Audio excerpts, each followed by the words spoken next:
Assalamu alaikum wa rahmatullah. Cheikh Oumar Sawdani, fondateur entreprise Lamna Selli hande e yewte ɗo fi Jerlal. E yewta fi hande nawnare wiyetendi sinusite, ɗum ko none e durmaji, goɗɗi ko yorɗi, goɗɗi ko ilayɗi.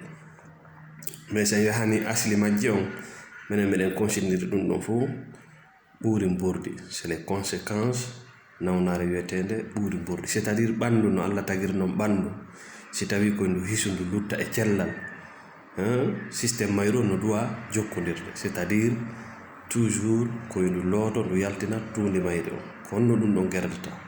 c'est à dire kiɗɗin o ko hiɗɗi kon e mayru pottito ko hesiɗi kon ara fodde ɗum ɗon no jokkodiri ɓandu ma ndu hecciɗay, ɓandu ma ndu sellay, jope maɗe en ɗe sellay, ɓooƴe maɗe en sellay, heyre ma nden sellay, tetikki maɗe sellay, kucce ɗen sellay, kine ɗen sellay, ngandi ɗen sellay. No bonno si tawi système de vie mo jogiɗa o, consommation ji ɗi ñamata ɗi morde ñametiji, na ko laaɓi, na ko ɓandu ndun hatojini e mum, na ko nafata ndu.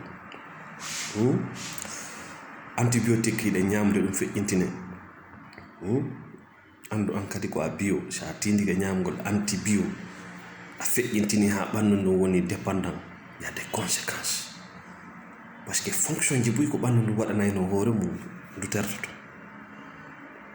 Donc antibiotique wona ko boni, c'est très important, na fi humanité ila ɗum découvra, mais ñamugol ɗum feƴƴintinama ñamugol hay sahay ka ha tonjina, ça peut te créer des problèmes. Jonno si ɓandu ndun lootota ko yaltina tuunde mum ndin, ɓuuri mburdi ndin ka nder tekki développay, si attaque hoore nden ko ɗum yi'oton ɗi piiji ɗi nanton ɓe inna ɗo sinusite.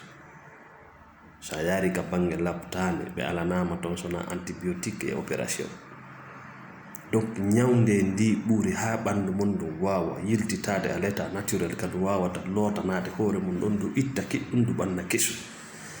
Donc ko nde tawata ayi nde hoore nde yiyata laalagal hoore ngal, ƴiyal hoore ngal ko budde e jolɗe communique nder to, ɗi noppi e ɗe gite ɗe kine ko hunduko ɗe ñi'e fof no communiquiri hon ɗum budde koye ɗen budde ɗon hendu ɗum dogata, koye ɗen budde ɗon durmaji ɗin yaltata, koye ɗen budde ɗon ɓandu ɗum loototo ko wontiri konka hoore yaltira ɗon, noppi ɗin loototo, gite ɗen loototo, ñiiƴe ɗen loototo, ngandi loototo. Jonno si tawi ɓuuri mbordi on attaquima surtiri ka hoore, ɗen jolɗe ɗe yiiɗa ɗon, ɗin canal ji yiɗi ɓuutude ɗi ñawa, goɗɗum waɗa infection hara ko bactérie ji ma virus, automatiquement ko duwano yaltude kon no wontude nder ton, yeeso ngon ngo tedda. Ko ɓuri hulɓinade si attaque ngandi ma ndi directement no wawma feetinde, no wawma yejjintinde, no wawma retardude jowma jonde probléme ji bouche, par ce que ko ngandi ndin woni woni gollude piiji ɓuyɗaɗi ɗi, woni fonction de ɓandu. Joni noon si tawi attaque ngandi ndin no wawma feetu, mais yi feetuɓe buy wonɓe yawɓe mocci paja ara ko ɗum nangi ɓe. Wosije soodi lekkela menen ɓe isinillah Allah waɗi sabu tawa ko ɗum nangi ɓe, wona jinna wona ñanne, ko sinusite yor. Sa yi tun ala durmede fes wattan yila andu na wonde durma ala ton, sekiri ala yaltude. Sa yi tun yiɗa durmede ala taƴude andu ya un problème. Normalement si tawi yiɗa selli a durmede kenen ronka durmede, mais sa yi tun ɗum ɗa no continue, ɗum ɗa ala ma ɗum ɗa ala arde andu tu a des problème.